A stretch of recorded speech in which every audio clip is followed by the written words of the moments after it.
Hello, everyone. John Griffin from Uini Research here with a Your Connection special report.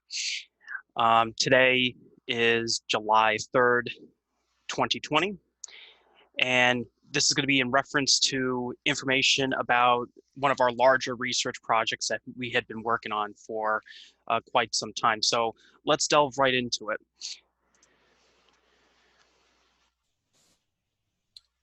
So the research project that we've been working on, the larger one, we started in 2009.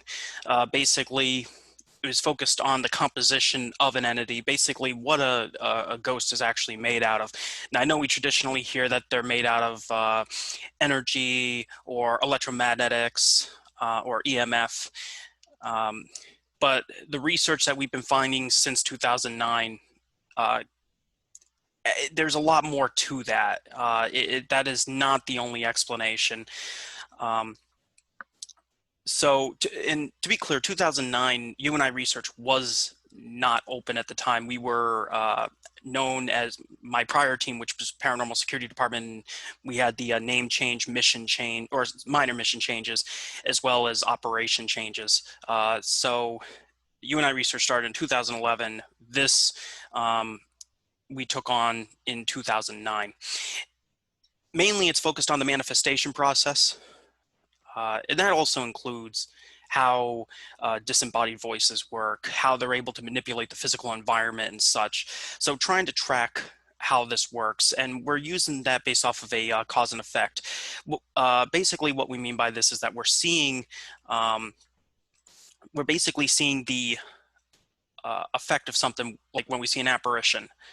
That's the effect. Well, what was the cause? What made the apparition to be able to manifest? There was a disembodied voice. Where did that disembodied voice come from? Where was the origin? How far away from the digital recorder or whatever piece of electronic that picked it up? How far away was that that entity from that specific recording device at the time? And are there any specific patterns that we could see? So essentially, what is the cause? What allowed this to happen? Moving into some of the data. So this is what phase 5 looked like. We went into phase 6 as of June 26th this year. So as of June 25th, this is where we ended. Now this is out of 218 EVPs. Phase 5 lasted from 2018, I would say about first quarter of 2018 until June 2020. And one of the things that we believed at the time was that the time between when we would get disembodied voices responses was going to be anywhere between 1 second to 1 minute and 30 seconds. Those would be the highest numbers. But we were also, to be clear, we were basing this off of phases 1 through 4, which indicated the types of environments in which disembodied voices are more likely to be caught.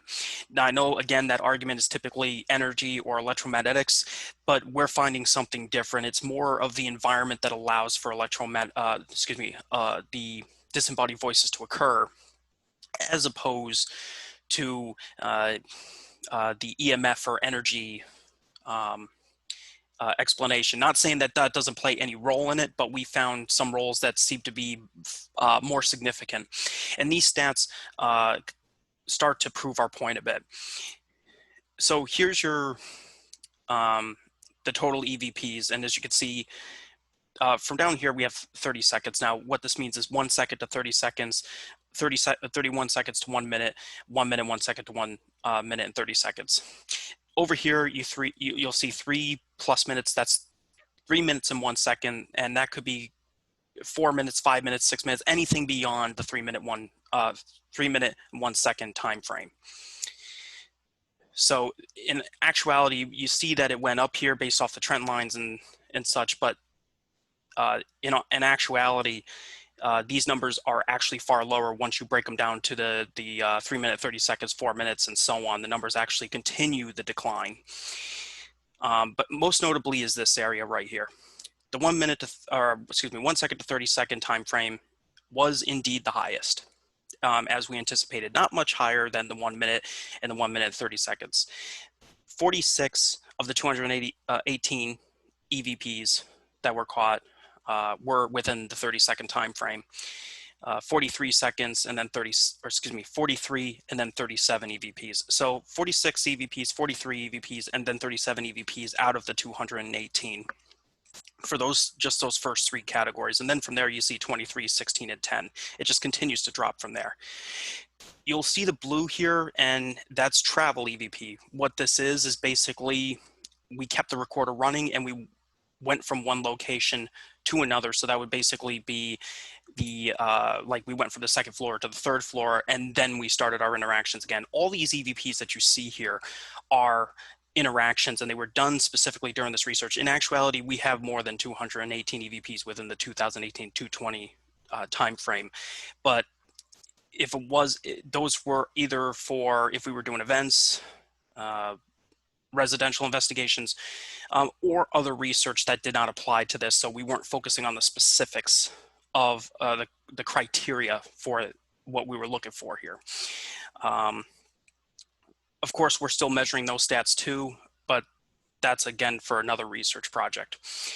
So with the blue here, like I said, it's the traveling, and then the orange here is the difference. So basically, we made it from one location to the other. We started our interaction, and out of all of them, 3 of the EVPs occurred once we made it to our location, and within 30 seconds of entering that location, we got a response, which led to 43 of them being in total when you do the difference. Basement, first floor, second floor, third floor, and above. These are the stats out of the 218 EVPs of where they occurred. A majority of them occurred in the basement, which did not surprise us in the least, 36% of them, 34% on the second floor, 19% from the third floor and above, and 11% on the first floor. For apparitions, and this is not just, these are actual apparitions, not orbs or anything of that sort. It's more of a partial manifestation. It could be a face all the way to full body, whether it be video or photograph. During this period, we caught 6. 3 of them were in the basement, which again was not something that surprised us. This is a trend that we've been seeing through all the phases. First floor had 1, second floor had 1, and third floor had 1. The third floor was caught on video. It was the only one that was caught on video. 2 of these, it was actually the first floor and second floor, were caught via photograph, and were caught at a higher elevation, kind of on more of a smaller mountain. And then the third floor was just kind of more, it was on a, it wasn't really on an elevated location.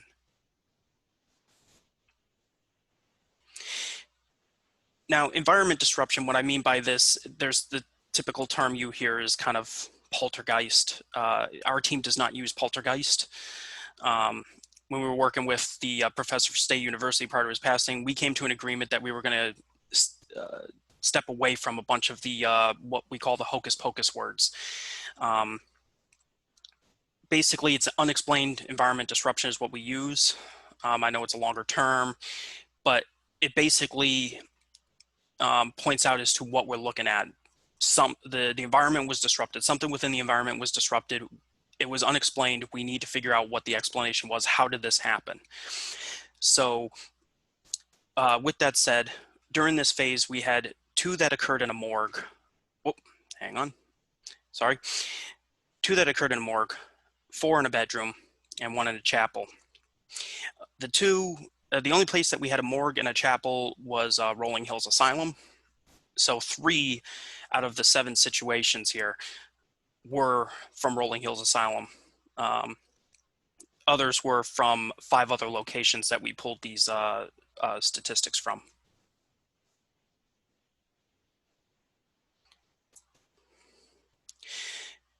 And as I said, we began phase 6 on June 26th this year.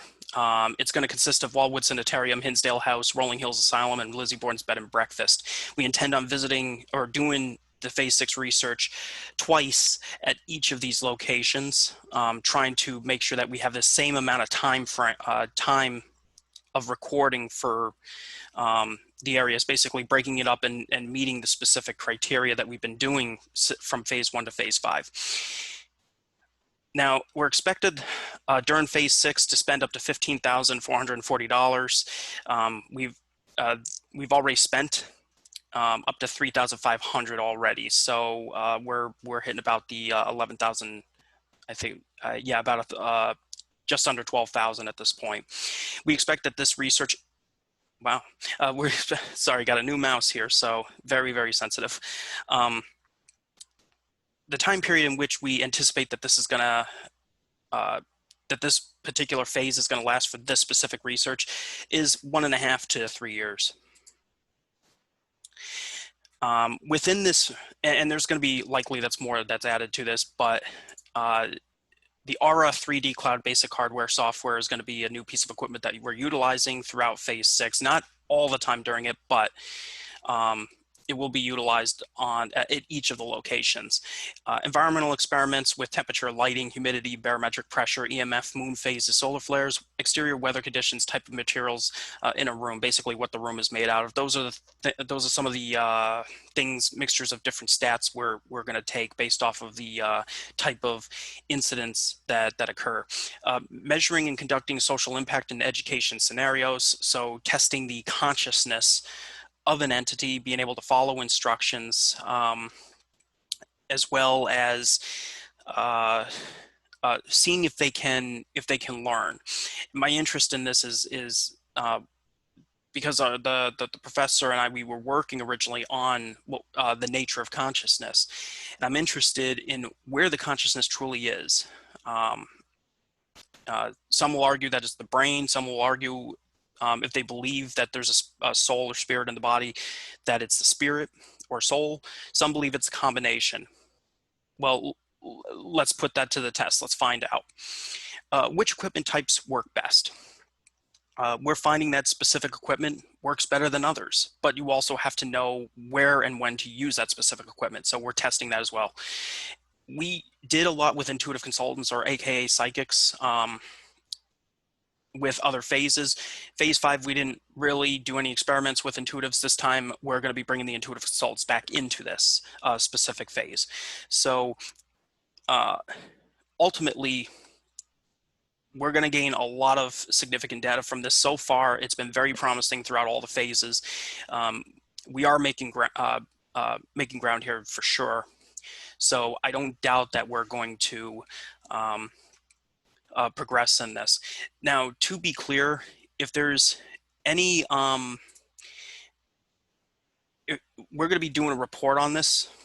We're going to be finishing up our Phase 5 report. Phase 5 report will be available for paranormal research teams, as well as other researchers out there that may be interested in seeing some of the stats. Of course, we need to verify that you are of a paranormal team or a researcher of some sort before we send out the report. Otherwise, we're going to be sending them out nonstop. So we want to have people that are going to be sitting down with us, reviewing everything, and working together with us to try to move forward on this. What you're seeing here is just some examples of some of experiments that we do, like environmental experiments, such as the laser experiment with raw photography, trying to see if essentially you can get like an entity to light up. Like, can the light reflect back off of them and try to give us an indication of the spectrum of light that they may be in. So just some things like that. I figured to give a quick example on that. And like I said, if you would be interested in learning more about this, all I did was show the basic stats from Phase 5, but there's going to be a huge report. It's about 20 pages long or so. It's still being completed. There's a lot of analysis to it, and we might break it down even further. I anticipate having the report done either the middle of this month to the end of July. So it should be ready then. You can feel free to make contact with me via our Paranormal Puzzle Facebook page or at information@uiniresearch.com. Again, that's information@uiniresearch.com, or you can go to our website at www.uiniresearch.com, go to contact us, and you'll be able to reach out to me from there. Other than that, I hope you guys all have a great 4th of July. If you have a long weekend, hope that you have a great long weekend. And of course, for everybody else, have a great weekend as well. I hope you guys all remain safe, healthy, and that all your families are doing well. Again, thank you so much and take care.